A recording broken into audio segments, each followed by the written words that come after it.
Sunburn పేరు మీద ఒక ఈవెంట్ ఇక్కడ జరిగేది. అది మొత్తం నంగా ఆటల ఆట. దానికి పర్మిషన్ ఇచ్చింది కూడా ఇప్పుడున్న ఈ కేటీఆర్, అప్పుడు మున్సిపల్ శాఖ మంత్రి. ఇప్పుడు ఈ చుట్టుపక్కల ఉన్న చిన్న చిన్న చెరువులు, చిన్న చిన్న వాటర్ బాడీస్ని అంతా కూడా నీ అనుయాయులకు కబ్జా చేస్తుంది. 2014, 2024 చిత్రపటాన్ని బట్టి గారు స్పష్టంగా చూపించిన పరిస్థితి మనకు కనపడ్డది. మరి కబ్జాలకు కారణం మీర్రా నాయన అని చెప్పి హైడ్రా తెస్తే, మూసీలో ఈరోజు అక్రమాలు చేస్తుందని చెప్పేసి ఇక్కడ తనకున్న సోకాల్డ్ ఎవరైతే ఒక 100 ఎవరో ఉన్నారట ఇన్ఫ్లుయెన్సర్స్ సంథింగ్, వాళ్ళంతా పొద్దుగా లేస్తే 11 గంటల నుంచి 9 గంటల వరకు వాళ్ళు వార్తలను ఫ్లేడప్ చేయడమేనట. ఇగో ఈ దొంగలకు నాయకుడు ఎవరు, దొంగలకు హీరో ఎవరు అంటే కేటీఆర్. వాళ్ళ అయ్యేమో వాళ్ళ బావో బామ్మార్దో వాళ్ళిద్దరు తేల్చుకొని వాళ్ళిద్దరు ఇట్లా హీరో ఎవడైతే వాడు చూసుకుందాంలే తర్వాత అని చెప్పి ఆయన అప్పుడప్పుడు బయటికి వెళ్ళి కూస్తూ ఉన్నాడు. నేను అంటున్న కేటీఆర్, ఈరోజు దొంగలు నీతులు చెప్పే అవకాశం ఉండదు. అసలు మీకు ఏమైనా ఏమంటాం దాన్ని, సారా అమ్మి బయటకు వచ్చి జైలు నుంచి బయటకు వచ్చి చేయి తెలంగాణ అని అలా చెల్లి అంటది. అవినీతి అక్రమాలు చేసి ఏసీబీ బయటకు వచ్చి జై తెలంగాణ అని అంటారు. అసలు మీకు జై తెలంగాణ అనే ఆ నైతిక హక్కు ఎక్కడిదిరా బాబు మీకు? మీ పార్టీ పేరేంది? మీ పార్టీ పేరు భారత రాష్ట్ర సమితి. తెలంగాణను మేము మొత్తం డెవలప్ చేసినాం, మేము తెలంగాణను మొత్తం మేమే అభివృద్ధి చేసినామని చెప్పుకొని భారత రాష్ట్ర సమితిని మార్చుకొని గుణాత్మకమైన మార్పు కొరకని ఢిల్లీకి పోయినారు. మీరు ఢిల్లీలో ఆఫీస్ పెట్టుకున్నారు, మళ్ళీ వీడికి వచ్చి జై తెలంగాణ అంటున్నారు. తెలంగాణను దోచుకున్న దొంగలుగా తెలంగాణ ప్రజలు మిమ్మల్ని గుర్తిస్తారు తప్పితే, ఇంకా మీరు తెలంగాణలో వచ్చి రాజకీయాలు చేస్తాము, తెలంగాణలో వస్తే మేము ఇగో ఏదో చేయబోతాము. ఒకడు అంటాడు ఇక వచ్చేది మనదే, ఇక రేపే అంటాడు. ఇలా నేను అంటున్న ఒక మాట, మీ నుంచి మీ ఎమ్మెల్యేలు 10 మంది ఎందుకు పక్కకు పోయినరో కనీసం మీరు ఎవడైనా మీరు ఆత్మపరిశీలన చేసుకుంటుండ్రా? మీ అయ్యబోయి ఫామ్ హౌస్లో పడతాడు, మీరేమో ఈ డ్రగ్స్ ఇట్లాంటి వ్యాపారాలలో ఉంటారు. మీ వ్యాపార అభివృద్ధి కొరకు మీరు రాజకీయాలు చేస్తుంటే మీ ఎమ్మెల్యేలు మీతో ఎందుకు ఉండాలి? తెలంగాణ ప్రజలు మీ కొరకు ఎందుకు ఉండాలి? తెలంగాణ మేధావులు ప్రజా సంఘాలు మీతో ఎందుకు ఉండాలి? ఇది ఆలోచించుకోండి.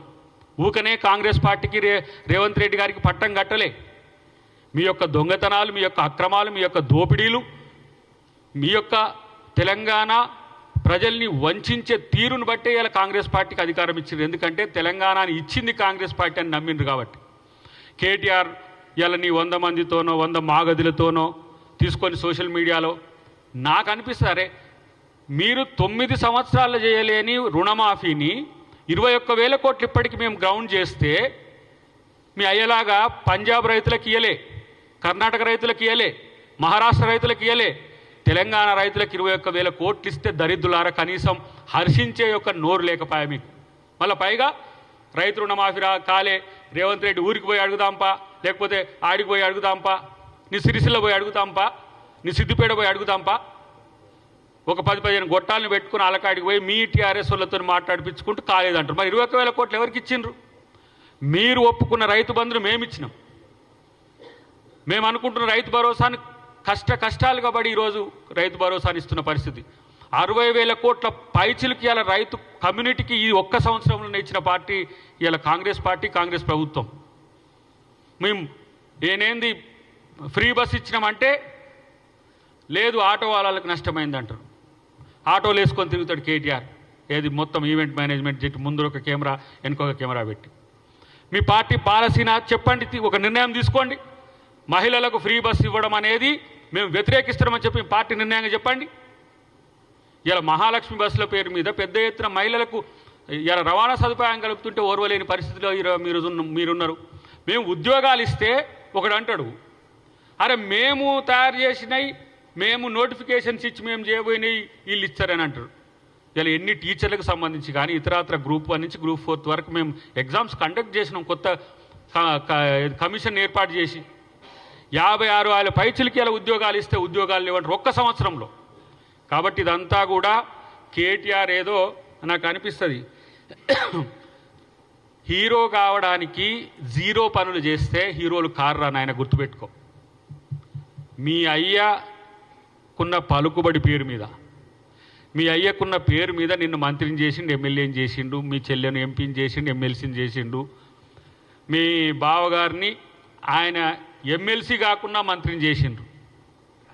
కాంగ్రెస్ చేసింది మాతో కలిసి ఉన్నందుకు. ఏండ్ల తరబడి కొట్లాడినా ఎమ్మెల్సీలు, ఎమ్మెల్యేలు, ఎంపీలు కూడా కావట్లే.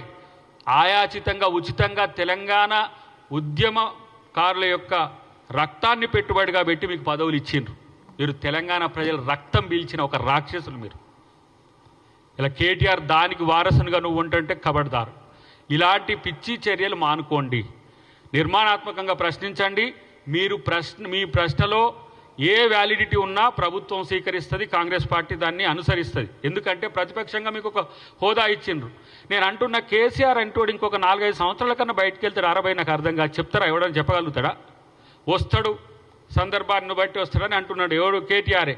మా అయ్యను, మా రేవంత్ రెడ్డి గారిని అంటున్నాడు. ఆయన మీ బాస్ యొక్క అమ్మని అడుగు అని చెప్పి అడుగుతున్నాడు. అంత బలుపుతో, అహంతో ప్రశ్నిస్తున్నాడు. నేను అంటున్నా, మీ అయ్యని అడుగు. రేవంత్ రెడ్డి బలమేందో నేల గరుచుకొని పడ్డాడు ఫామ్ హౌస్లో. కాబట్టి పిచ్చి కూతలు మానుకొని ప్రజల కోసం కొట్టాడండి. ఎస్, మీరు అంటున్నారు కదా రైతు రుణమాఫీకి సంబంధించి మిగతా వాళ్ళకి ఎట్లా రావాలనేది కొట్లాడండి.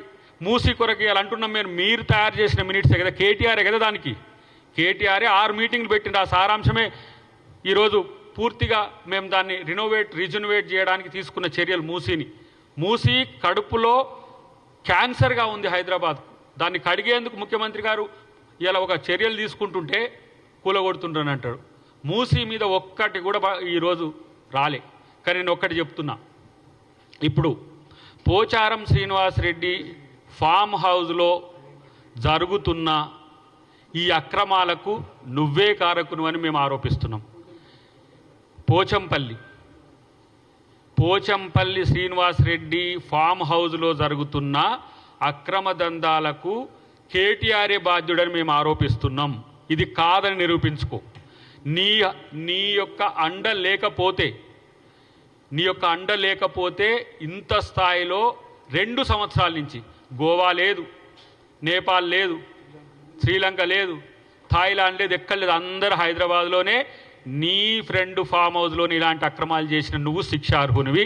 ప్రభుత్వం దీని మీద పూర్తి ఎంక్వైరీ చేసి తగు చర్యలు తీసుకోవాల్సిందిగా మేము ప్రభుత్వానికి విజ్ఞప్తి చేస్తున్నాం.